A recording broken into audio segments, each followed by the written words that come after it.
मुख्यमंत्री एकनाथ शिंदे आणि शिवसेनेचे राहिलेल्या गटाचे पक्षप्रमुख उद्धव ठाकरे या दोन्हीकडच्या आमदारांना आता धडधडू लागलेले आहे।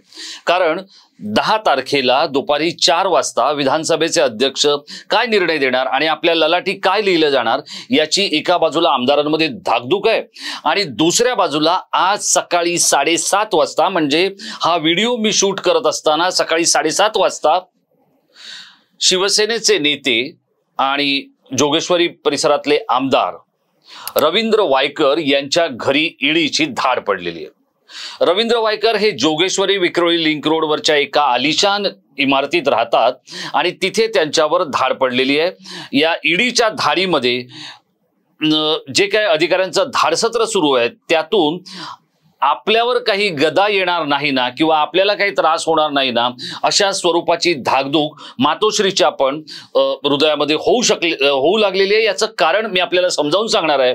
आणि वायकरांवर धाड पडल्यानंतर शिवसेनेतला जो एकनाथ शिंदेंचा गट आहे तो अगदी आक्रमकपणे आपल्या प्रतिक्रिया देऊ लागलेला आहे। स्वतः मुख्यमंत्र्यांनी प्रतिक्रिया देऊ लागलेली आहे। रवींद्र वायकर नेमके काय आहेत आणि वायकरांवर ही वेळ का आली, त्या मागे कोण आहे, हे मी सगळं जे काय आहे ते आपल्याला संक्षिप्त स्वरूपात समजावून सांगणार आहे की रवींद्र वायकरांची खटियाखडी नेमकी कशामुळे झाली।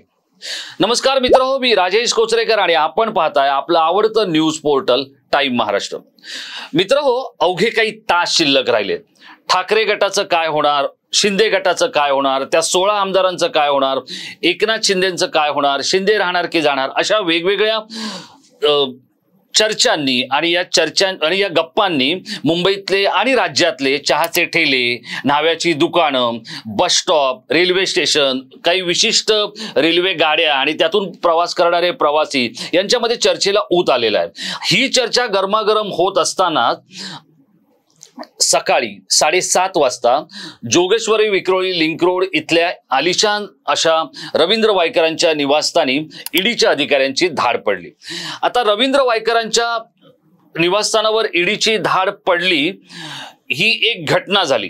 या घटनेवर काही मंडळी रिॲक्ट होणार हे स्वाभाविक होतं। आजपर्यंत अनेकांच्या घरी ईडीची धाड पडली आणि सगळ्यात महत्त्वाचं काय आहे ते आपण आधी समजून घेतलं पाहिजे की रोहित पवार यांच्या घरी सुद्धा ईडीची धाड पडली काही तासांपूर्वी आणि इन्कम टॅक्सची पण धाड पडली आणि त्याचबरोबर रवींद्र वायकरांच्या म्हणजे एक शरद पवारांच्या अत्यंत हळवा कोपरा जवळचा नातू त्याच्या घरावर आणि त्याच्या कार्यालयांवर धाडी पडतायत, कारवाई होते। दुसऱ्या बाजूला रवींद्र वायकरांच्या सुद्धा वाट्याला तेच आलेलं आहे। आता हा घोटाळा काय आहे तर जुलै 2021 मध्ये मुंबई महानगरपालिकेचा एक भूखंड हा अवैधरित्या मुख्यमंत्री असलेल्या उद्धव ठाकरे यांनी रवींद्र वायकरांना विकसित करण्यासाठी दिला। रवींद्र वायकरांनी तो एका व्यावसायिकामार्फत पंचतारांकित हॉटेलसाठी विकसित करायला घेतला आणि याच जोगेश्वरी विक्रोळी लिंक रोडवर वायकरांचं एक 5 स्टार हॉटेल येणार होतं। आता रवींद्र वायकरांच्या बद्दल मी आपल्याला सांगतो, रवींद्र वायकर हे जे काही नशीबवान शिवसेनेचे नेते आहेत त्यापैकीचे एक आहेत। आता मी नशीबवान का म्हणतो तर ते तुम्ही समजून घ्या। रवींद्र वायकर हे कोकणातून आलेले एक तरुण होते आणि मुंबईत आले, ते शिवसेनेमध्ये काम करू लागले, शिवसेनेमध्ये ते संघटनात्मक पातळीवर कार्यरत होते, नंतर नगरसेवक झाले आणि मुंबई महानगरपालिकेतली स्थायी समितीसारखी महत्वाची पदं, सभागृह नेते वर्षानुवर्ष वायकरांकडे राहिली। आणि सगळ्यात महत्वाचं म्हणजे एक काळ असा होता की म्हणजे त्यावेळेला शिवसेना प्रमुख हयात होते। शिवसेना प्रमुख हयात असताना ठाकरे जे आहेत ते कधीच कोणाबरोबर व्यावसायिक बांधिलकी न करणाऱ्यांपैकी होते, विशेषतः आपल्या पक्षामधल्या लोकांबरोबर। पण रवींद्र वायकर हे असे एक नशीबवान ग्रस्त आहेत की त्यांच्याबरोबर थेट व्यावसायिक भागीदारी अगदी दस्तूरखुद्द रश्मी ठाकरे यांनी सुरू केली। म्हणजे मनीषा रवींद्र वायकर, उद्धव ठाकरे, रश्मी ठाकरे ही सगळी मंडळी एकत्र व्यवसाय करत असल्याचं आपल्याला काही कागदपत्रांवरून दिसतंय। अगदी अलिबाग जवळच्या कोरजाई इथल्या भूखंडाचा विषय असू द्या, तिथेही रवींद्र वायकर आणि रश्मी ठाकरे यांचं गुळपीट होतं, मनीषा वायकर देखील त्याच्यामध्ये होत्या. आणि इतकंच काय, पण जो शिवसेनेचा बालेकिल्ला म्हणून ओळखला जातो त्या परळमधल्या कोंडाची चाळ या चाळीच्या विकासकाच्या भूमिकेमध्ये वायकर आणि ठाकरे कुटुंब आपल्याला एकत्र वावरताना कागदपत्रांवर दिसून येतं. आता या सगळ्या गोष्टी होत असताना गेल्या काही वर्षामध्ये वायकर इतके प्रचंड लक्ष्मीपुत्र झाले की ज्याचं नाव ते. याचं कारण सांगतो. याचं कारण वायकरांकडे स्थायी समिती होती, सलग स्थायी समिती मिळण्याचा मानही 4 वेळा त्यांना मिळाला. आणि हे सगळं होत असताना वायकर ज्या वेळेला स्थायी समितीचे अध्यक्ष होते त्यावेळेला मुंबई कात टाकत होती, वेगवेगळे विकास प्रकल्प येत होते आणि या सगळ्याची जी काही किल्ली होती ती या स्थायी समितीकडे होती. स्थायी समितीमध्ये जे काही होतं म्हणजे त्याला आपण स्टँडिंग कमिटी म्हणतो, ती म्हणतोय मी. या स्टँडिंग कमिटीमध्ये राजकीय नेत्यांचं अंडरस्टँडिंग असतं, कोणाला काय द्यायचं आणि काय घ्यायचं हे सगळे या समितीमध्ये ठरतं. या समितीचे सर्वेसर्वा होते वायकर, त्यामुळे मातोश्रीवर त्यांचे अत्यंत स्नेहपूर्ण संबंध होते. आणि याच सगळ्या संबंधांच्या जोरावर वायकर यांनी पंगा घेतला होता तो विद्यमान मुख्यमंत्री एकनाथ शिंदे यांचा. जी गोष्ट वायकर मुंबईत करत होते तीच गोष्ट एकनाथ शिंदे ठाण्यात करत होते. ठाणे हा आनंद दिघेंचा बालेकिल्ला होता. तो आनंद दिघेंच्या पश्चात एकनाथ शिंदेंनी आपल्या ताब्यात घेतला आणि जी गोष्ट वायकर करायचे त्याच्यापेक्षा 4 पावलं पुढे जाऊन एकनाथ शिंदे करायचे. आणि एकनाथ शिंदे जे करतायत हे बघून वायकरांच्या डोळ्यात काही गोष्टी सलत होत्या. पण वायकरांकडे जो इस्पिकचा एक्का होता तो होता रश्मी ठाकरे, कारण रश्मी ठाकरेंचा वायकरांवर प्रचंड विश्वास होता. आणि यामुळेच वायकर पक्षात मिलिंद नार्वेकर असो, एकनाथ शिंदे असो, सुनील प्रभू असो किंवा गजानन कीर्तीकर असो, कोणालाही आट्यात घ्यायला वायकर चुकायचे नाहीत. बरं, वायकर हे स्वतः डिग्री म्हणून इंजिनियर आहेत. वायकरांना विकासक, चटई क्षेत्र, फंजिबल FSI, TDR यासारख्या बांधकाम क्षेत्रातल्या गोष्टी नीट कळतात. याचं कारण असं आहे, या जोगेश्वरी विक्रोळी लिंक रोड परिसरामध्ये एक वायकरांचे मित्र आहेत जे आहेत पंजाबी, त्यांचं नाव आहे बिंद्रा. त्यांच्या घरावरही धाडी पडल्या. या बिंद्रांबरोबर वायकरांचं गेले 3 दशकांपासूनचं व्यावसायिक नातेसंबंध आणि व्यावसायिक एकत्र होणं जे आहे ते आहे. वायकरांनी इथल्या महानगरपालिकेच्या भूखंडावर एक क्लब विकसित केला आणि हा जो क्लब होता याला मातोश्री क्लब म्हटलं जातं, पण त्याच्या बरोबरीने जो दुसरा क्लब तिथे बनवला गेला त्याला सुप्रीमो म्हटलं जातं. आता हे सुप्रीमो हा जो शब्द आहे हा काही वर्षांपूर्वी इंग्रजी वर्तमानपत्रांनी बाळासाहेबांबद्दल शिवसेनेचे प्रमुख म्हणून वापरायला सुरुवात केला. उद्धव ठाकरे आणि क्रिकेटपटू राजू कुलकर्णी यांची एक कंपनी होती. या कंपनीचं नाव उद्धव ठाकरे आणि राजू कुलकर्णी यांनी, हे राजू कुलकर्णी कोण तर आताचे जे चाणक्य आहेत आशिष कुलकर्णी यांचे ते भाऊ होते. त्यांचा एक सुप्रीमो नावाचा क्रीडा साहित्य बनवणारा ब्रँड होता. त्या सुप्रीमोचं नाव याच वायकरांनी देत एक क्लब बनवला. बाळासाहेबांना ते खूप आवडलं आणि त्यामुळे बाळासाहेबांनी भरभरून आशीर्वाद दिले. बाळासाहेब आशीर्वाद देत आहेत हे पाहिल्यानंतर उद्धव ठाकरे आणि म्हणजे उद्धव ठाकरे पती पत्नी हे वायकरांबरोबर उभे राहिले आणि त्यामुळे एकनाथ शिंदे, मिलिंद नार्वेकर, संजय राऊत, अजय मेहता आणि मुंबई महानगरपालिकेतला कुठलाही अधिकारी अंगावर घ्यायला वायकर तयार होते. आता जेव्हा मुख्यमंत्री होते उद्धव ठाकरे त्यावेळेला वर्षा बंगल्याची जबाबदारी ही वायकरांकडे होती. बंगल्यावर कोण येणार, उद्धव ठाकरे त्याला वेळा देणार की नाही, तो माणूस कुठे बसणार, त्याला कोणत्या दर्जाचं चहा पाणी मिळणार, या सगळ्या गोष्टींवर वायकरांचा प्रभाव होता. त्यावेळेला वायकरांनी अनेकांना दुखावलं होतं.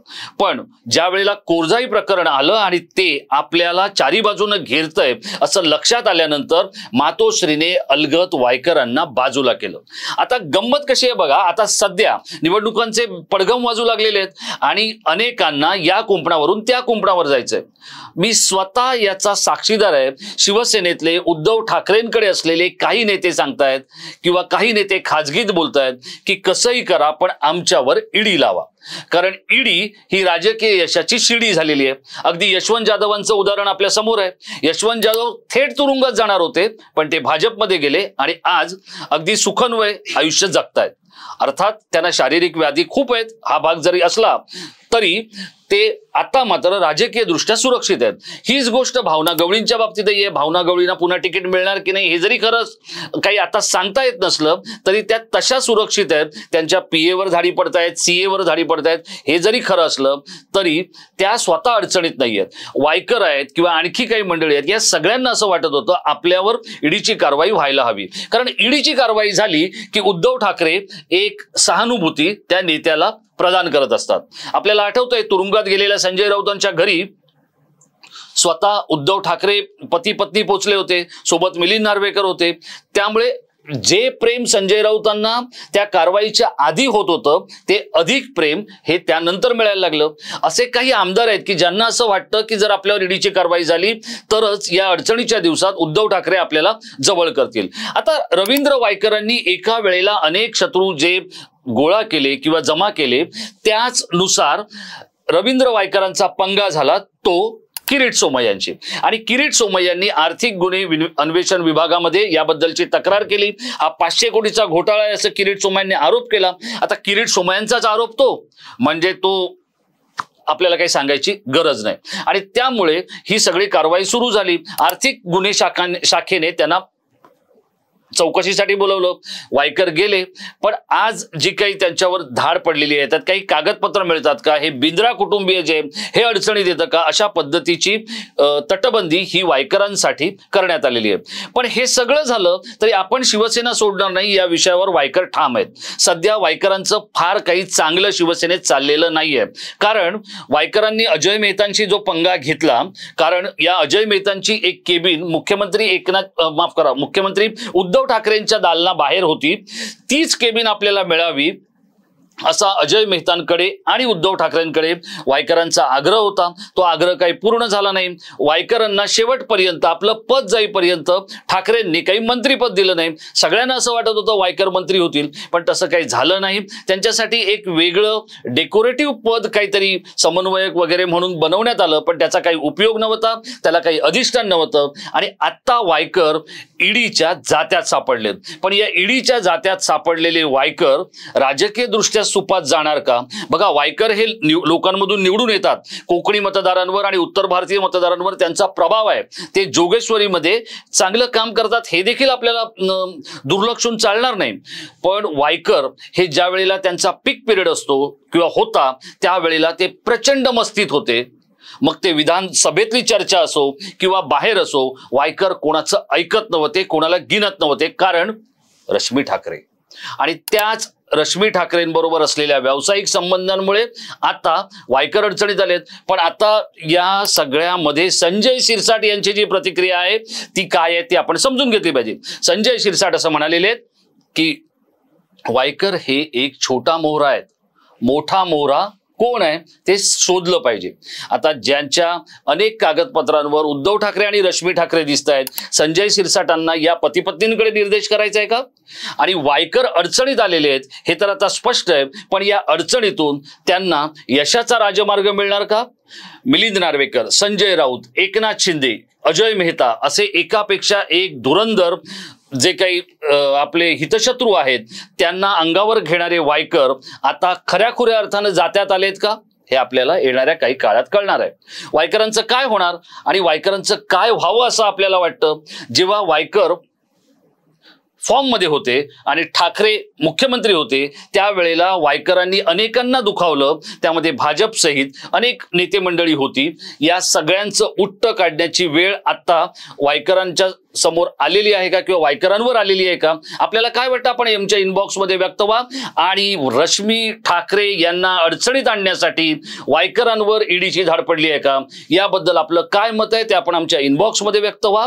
आणि हा व्हिडिओ आपण शेवटपर्यंत पाहिला त्याबद्दल आपल्याला खूप खूप धन्यवाद.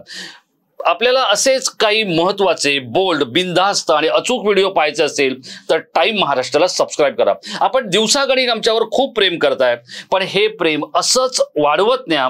आपल्या जिवलगांना सांगा, आपल्या स्नेहांना सांगा आणि टाइम महाराष्ट्राला काही काळापुरता का होईना एकदा सबस्क्राईब तर करून बघा. तुम्हाला सध्या स्थितीत जे काही चाललंय त्यातलं सगळ्यात गरमागरम इथेच मिळू शकतं. हा व्हिडिओ आपण शेवटपर्यंत पाहिला. पुन्हा एकदा आपल्याला धन्यवाद.